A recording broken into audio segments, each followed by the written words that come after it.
Hi, Professor. As far as the Magna Carta, my question, or I understand that the nobles and the barons in England are the ones that were spearheading this document. Um, as I read it, a lot of it seems to be an open, uh, how do I say this? Seem to be driving towards getting everybody in society equal treatment. However, because it was mostly, well, actually, it was just the barons and the nobles spearheading it, was it for the most part historically a document for their equal rights to guarantee that they'll be equally treated and not mistreated by the king? Or were there really their intentions were to open equality across the board to everyone in England? Because I see a lot of contradictions in different parts of the text, and just want to get some, historical clarifications to understand the context of the document. Um, Edward's summons to Parliament, it caught my attention how interesting it is that he talked to people differently, kind of like same basic principles I see today. It all depends on what kind of office in what would be the right word, where you at in society, and that's how you get talked to. I guess it's kind of weird.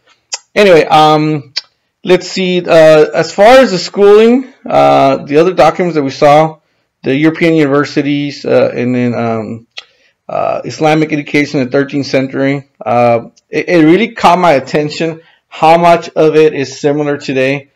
It's obviously very important for what I can read that in historical terms, back then, as probably it is now, that it was important to obtain higher education, that it had a connection with social status. That the higher your level of education, the higher your social status was automatically, and that wealth had a lot to do with access to education, as it had to do with the amount of how bright and how gifted you were as far as education. It seems in the same context as today, I'm not sure if you saw my post, it is very exclusive and restrictive. It seems to be purposely exclusive at the time to make sure only people of the upper classes had, for the most part, the ability to excel, and only those that were really bright and gifted had the opportunity to actually to excel too.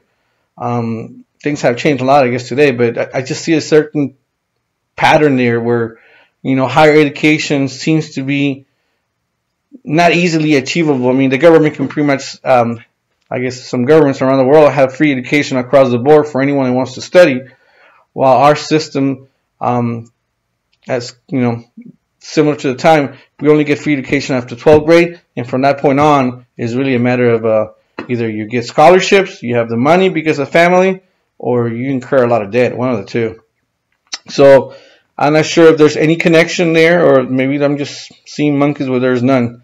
As far as the Confucius Asian way of education, the one thing I had about Confucius is, and it's related to the post that I put earlier today, is I know that Confucius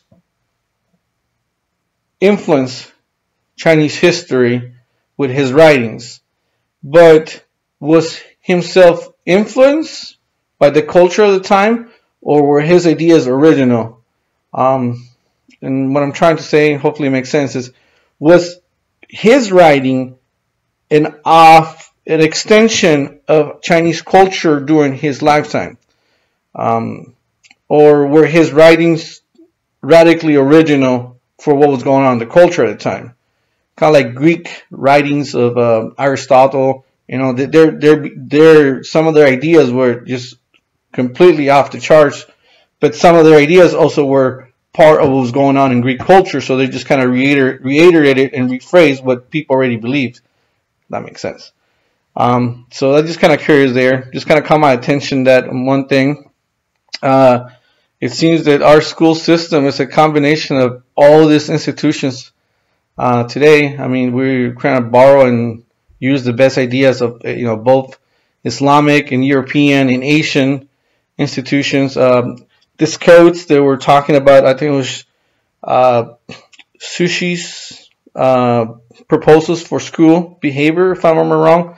They were very interesting. It sounds just like somebody would have put in a Catholic church, the at a Catholic church, at a Catholic school, as far as the way you dress, the way you're supposed to address your teachers. It's like you can literally copy one document and put it in a whole different context, and then they would just kind of mirror each other. So kind of interested to see how those two connect with the whole system of education, the whole idea of having discipline and respect, and then that concept of having the ability to have a degree and a diploma or a certificate, that you're able to have a certain level of knowledge, but at the same time a certain level of integrity that goes with it.